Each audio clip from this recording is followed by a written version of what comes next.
Alright, hey guys, what's going on? So in today's video, I'm going to be talking about all my pieces that are in Horween Color 8. So this is going to be a Color 8 extravaganza today.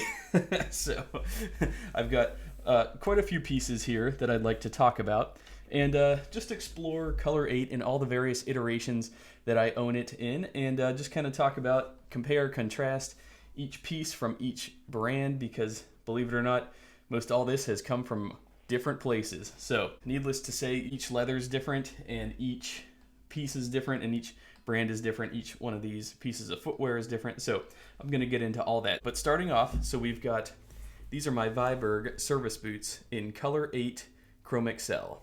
I bought these back in 2014, I believe. So I've had these almost 7 years. They've gotten a lot of wear, a lot of love.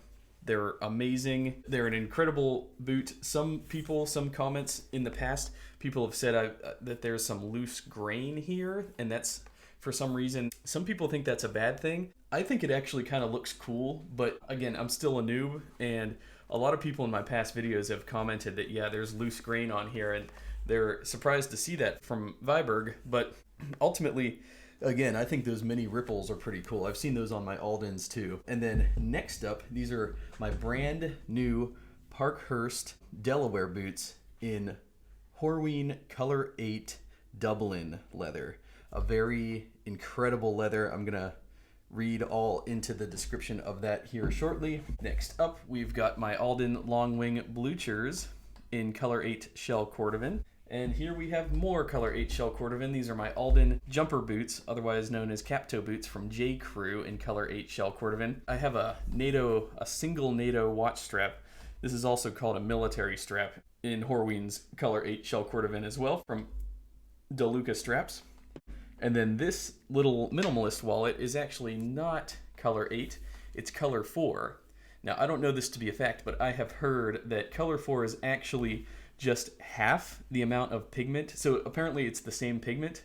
It's just half the amount of pigment in Color 4 as is in Color 8. Following that logic, Color 2 is an even lighter variation of this pigment. So I'd say that the Color 4 is a nice ruby red color almost. And what's really neat is I was sun fading these ALDEN Color 8 cap toe boots in the sun. I put them in the sun for quite a bit of time, and then they ended up getting rained on, and then they formed water spots. So I had Cobbler Sunny put a mirror shine on there to sort of cover up those water spots.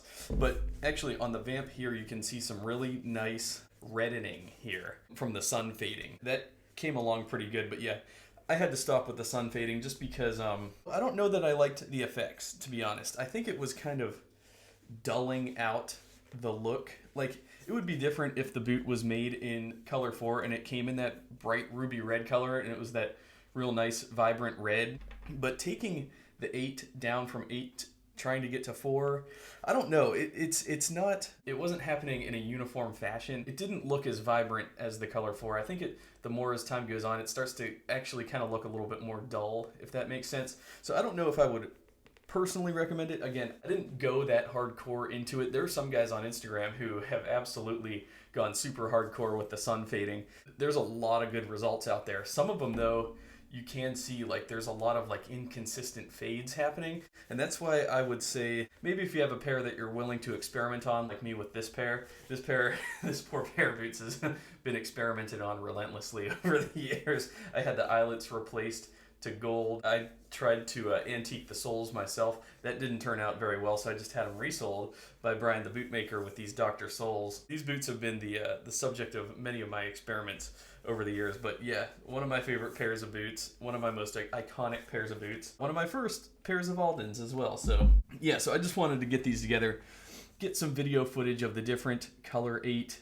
I wanted to compare the chromexcel to the Dublin to the Shell Cordovan and see how they really all stack up against one another due to their unique characteristics. So this Color 8 chromexcel is by far the lightest shade of Color 8. This is the most rich ox blood color of the 4, I would say. It's lighter and it's got a lot more purple happening than the rest of these. So yeah, these are on the Viberg 2030 last. I've got the black rawhide laces in there, antique brass eyelets here. We've got a day-night sole, never resold. Oh, by the way, I did treat these with Armstrong's all-natural burgundy boot wax as well, and that really brought them to life very well. I think the results I'm still enjoying from that treatment. And then here we've got the Parkhurst boots in color 8 Dublin. Now these are very dark. These were tanned using the same methods that the Horween color 8 shell was dyed using. These are very much darker than the Vibergs here, as you can probably see. And again, I'll get pictures of these outside. These are considerably darker. In this light, they look more of a chocolate, and in fact, next to the shell, since the Dublin is a cowhide, and the shell is that shiny, you know, obviously that the subcutaneous layer of the horse's butt, it's more of a matte look compared to the shell cordovan. So in this light, it very much looks more like it's more of a chocolatey brown. Now, when we get these outside, especially in the direct sunlight, they start to purple up some. They start to, you get to see that vibrancy. And if you were to wear these for a really long time and not condition them, they will fade and they will show more of that vibrancy. They'll start to edge more towards this look here. But for now, they look more like the shell cordovan. So all three of these boots, hilariously enough, are basically, they all check the same boxes for the most part. ALDEN's here in 9D Berry Last. We've got the Vibergs in 8.5D 2030 Last, and we've got the Parkhursts 8.5 on the new Parkhurst Last, the newly designed Parkhurst Last. What's funny is they're all cap toe, they're all perforated cap toe specifically. Yeah, the Vibergs and the Parkhursts both have the same sole there. Yeah, you can see. The Parkhursts are definitely smaller in 8.5 compared to the Viberg in 8.5. I would have been better off with an 8 in the Vibergs. So these are in 8.5 Berry Last. These are, again, 8.5 Parkhurst Last. Now these look to me to be about the same length. I think maybe the ALDENs are just a little longer. Now, for a new boot collector, would you necessarily have all three of these? No. For somebody though who has a lot of makeups, a lot of different boots in his rotation, there comes to a point to where you start to want to check off more specific boxes, such as each of these is a different leather altogether. Now, is the chromexcel and the Dublin different enough to justify having both? Well, for a new collector, no. For an advanced collector, yes, they're quite different. The chromexcel is considerably smoother. The Dublin has more of a matte feeling, more of a grainy feel to it.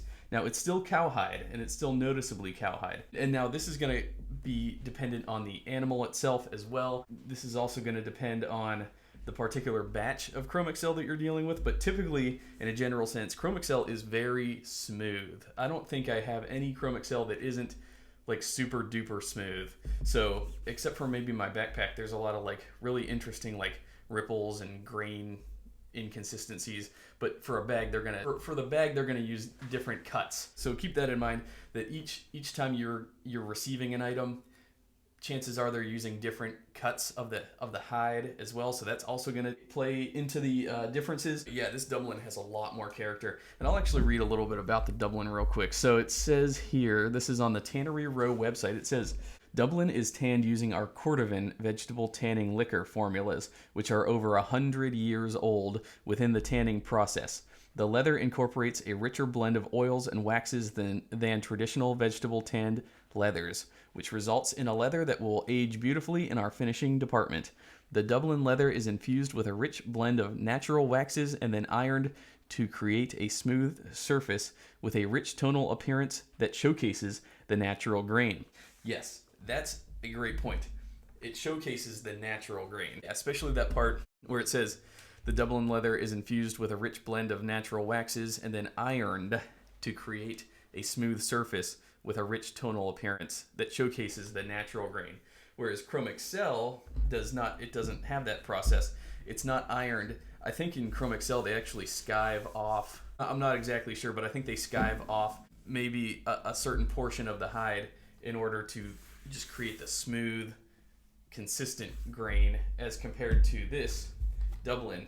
It shows a lot of the animal's natural abrasions, natural character, natural, what's the word?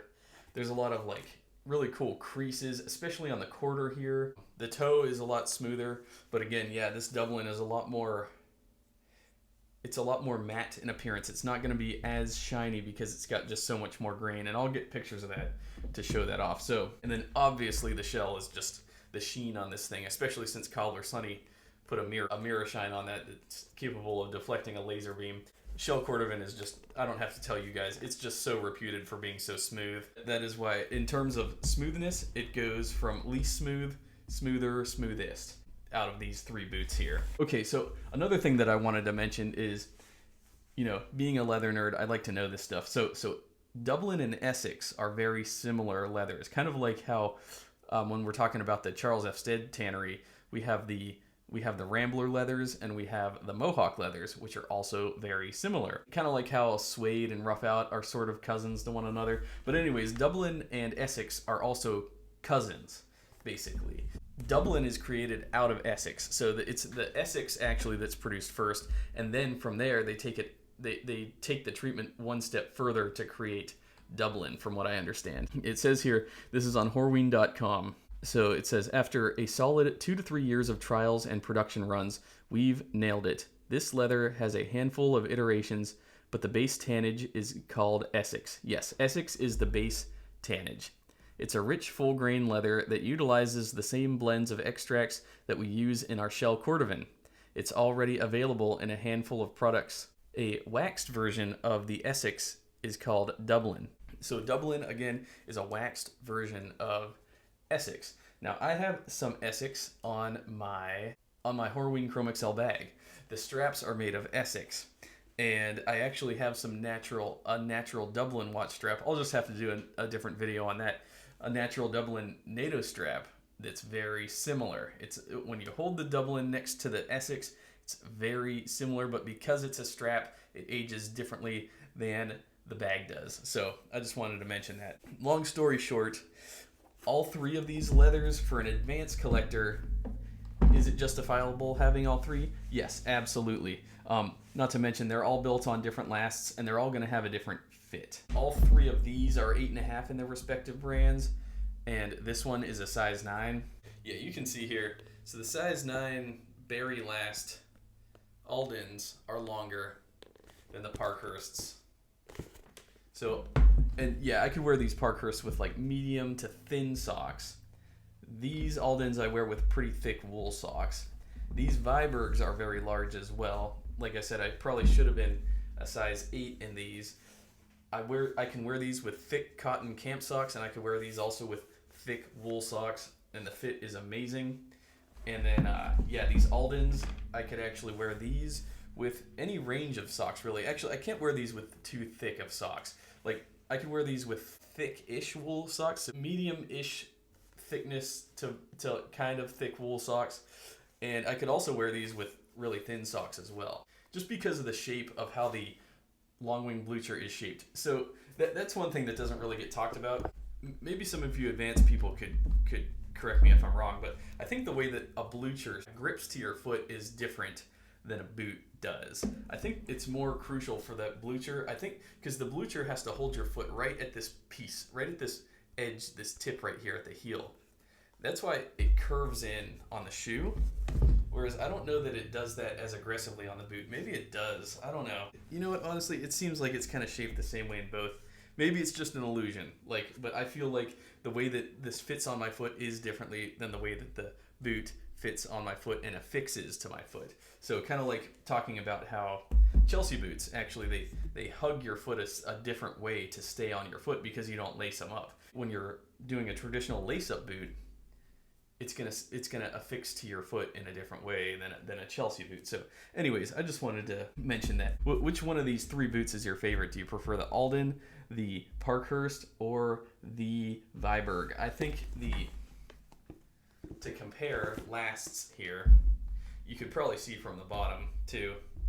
So we have the Viberg here on day night, and this is probably a good visual last comparison between. If your eyes follow the stitching, you'll be able to see a good 20-30 versus the Parkhurst last here. Yeah, the Parkhurst are a little bit more tipped at the toe. They're a little bit more, so they both have the almond toe, but I think the Parkhurst comes more to a narrow point at the toe compared to the Vibergs. Yeah, and they have different points of where they widen out at the toe as well. The Vibergs are kind of rounder. The Vibergs here are kind of rounder, more gradually round, whereas on the Parkhurst, it's more of a little bit more of an aggressive rounding here. So it comes in more narrow here in the waist, which really grips your foot well. And then it kind of takes these kind of vast turns coming around here. And it kind of does have a little bit more aggressive of a toe point. So the difference here is going to be the Vibergs, I think, are a little bit more rounded out in the last compared to the Parkhurst. I think the Parkhurst are a little bit more dressier of a last than the 2030 is. You know, sometimes I think that the Parkhurst last kind of looks like some of the Allen Edmonds dressier lasts as well. Yeah, when you compare the ALDEN Berry to the Viberg 2030, yeah, they're pretty different. The Vibergs widen out more in the vamp, especially in the mid vamp section. Whereas the Berry, it's just kind of straighter. It doesn't take as many turns as the 2030, if that makes sense. The Berry's kind of much more of a plain last, whereas the Vibergs, they have a little bit more character to their lasting here in terms of how the heels fit. The Aldens have a little bit more narrow of a heel. The Viberg's heel is huge. You could fit a baseball in that heel. The Viberg and the Truman heel are both very bulbous. And then the Parkhurst, I'd say, is right in the middle. I would say it's not too thin, not too big. I think it's just the perfect middle of the road heel. It's the perfect width, in my opinion. It's a very nice heel shape. It doesn't hug your heel quite as much as the Aldens would. It's got just a little bit more give compared to the Aldens, but definitely nothing like the Vibergs. And then, yeah, as you can see here, all three are perforated cap toes. The perforations actually have some differences as well. So the perforation pattern is different on each boot.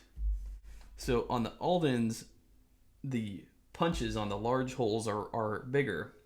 And then in between the large holes, there's a double set of mini holes that are next to each other in the perforations. It's the same on the Vibergs, but on the Vibergs, the perforations are smaller. And on the Parkhursts are probably about the same size perforations as the Aldens. Maybe, yeah, I would say that they're the same size actually. So Viberg has the smallest perforations. And then, okay, this is also interesting. So on the, again, thanks a lot to Jake and Dave, Jake at Almost Vintage Style and Dave at The Vintage Future for making me pay such close attention to stitching. Like, I would have never looked so close at stitching before. On the Berry here, we've got a double row of stitching on either side of the perforations. On the Vibergs, we've got single stitching on either side of the perforations. And then on the, this is crazy. On the Parkhurst, we've got a double set of stitching on the one side of the perforations and then a single set of stitching on the other side. So each perforated cap toe is not the same. They're each completely different, and that's why you should get each. They're nothing alike. Nothing alike. Oh yeah, the back heel stays are also different as well. So each back heel stay is also dramatically different. So on the Aldens, it's got a single back heel strip, just a single strip. It's tapered, so it starts out wider, tapers, gets more narrow towards the top. On the Aldens, the heel strip is single stitched. On the Parkhurst, it's got multiple pieces. It's got the classic heel cup here, which is a separate piece, and then it's got its own separate heel strip, which is its own separate piece, and that's double stitched. Again, thanks, Dave. So double stitching on all the components of the back heel strip on the Parkhursts, and then on the Vibergs, we've got a single block piece. Well, it's not a block. But it's a single piece that's got a curvature to it. So it serves as both a heel cup as well as a heel strip, and that is double stitched. So you can see that all three boots, all three different styles. That's why you need all three. Not to mention, here's another thing. Here's another big difference between the three. On the Vibergs, we've got unfinished edging around here. On the opening of the shaft and along the eyelets, that's an unfinished edge. On the Parkhurst, it's partially finished. The Parkhurst lands right in the middle of ALDEN and Viberg. So on the Parkhurst, it's partially finished. On this Parkhurst, you can see it's a double layer at the opening here. You've got one layer of finished leather and one layer of unfinished leather. And then on the ALDENs, it's finished edging. It's got finished rolled edges. So what else? What else can we look at? Oh yeah, there's always something else. The tongues. So on the Vibergs, we've got a black contrasting tongue with the rough out on the inside. On the Parkhursts, we've got a matching color 8 Dublin tongue with rough out on the inside. And on the ALDENs, we've got a matching color 8 shell cordovan tongue, smooth on both sides. More differences. Can I spot any others? Yes, I can. I'm gonna talk till I'm blue in the face today. These Vibergs are constructed on a 270 stitch down welt. The Parkhursts, a 360 Goodyear welt with a storm welt. Beautiful. Very well executed. And then the ALDENs are, since they were resold, this is a 270 degree Goodyear welt. Single stitch. Double stitch on the Viberg, single stitch on the Parkhurst, single stitch on the ALDENs. How about laces? Yes, there's more laces. I threw black rawhide laces in these Viberg Color 8 service boots. These rawhide laces are from Guarded Goods. These laces are round waxed cotton laces in brown from Parkhurst, and these laces are, I believe, Truman cotton round laces from Truman's that I find work very well in my ALDENs. So what I do is I take all those round cotton laces from Truman and I throw them in a lot of my ALDENs because it looks really good. And then yeah, the eyelets, I mentioned this on the Vibergs, we've got antique brass eyelets on the Vibergs, wide ones too. On the Parkhurst, we've got brown mini eyelets, 5 regular mini eyelets, and 3 brown speed hooks. And then on the ALDENs, again, I had the eyelets replaced. We've got 5 gold eyelets, mini. Yeah, they're the same size as the one on the Parkhurst. And then 4 golden, not real gold, but gold colored speed hook eyelets. So there's that. On the vamp stitching on the quarter here, the Vibergs have triple stitching on the quarter, double stitching for the back heel stay. On the Parkhurst, we've got triple stitching on the quarter, double stitching on the back heel stay. On the ALDENs, we've got double stitching on the quarter, single stitching on the back heel stay. So each brand does it a little different. And then on the ALDENs are the odd man out in terms of the stitching here on the quarter. So this stitching is decorative, but it runs down the eyelets, and then it turns and it comes straight back here. That's decorative. The other 2 boots don't have that. That's a lot of differences for being basically the same boot. So are they really the same boot? Let me know what you think in the comments below. I don't think they're the same boot at all. I suspect they're completely different boots, and everybody can justify getting all 3. So anyways, that's all I had to say for today, guys. I hope you guys enjoyed this Color 8 comparison video. What did you all think? Let me know in the comments below. Anyways, I am on Instagram. You can follow me there. My username is ArrowSurferLV, and I got a lot more videos coming up, so stay tuned for those. And anyways, I will see you all in my next video.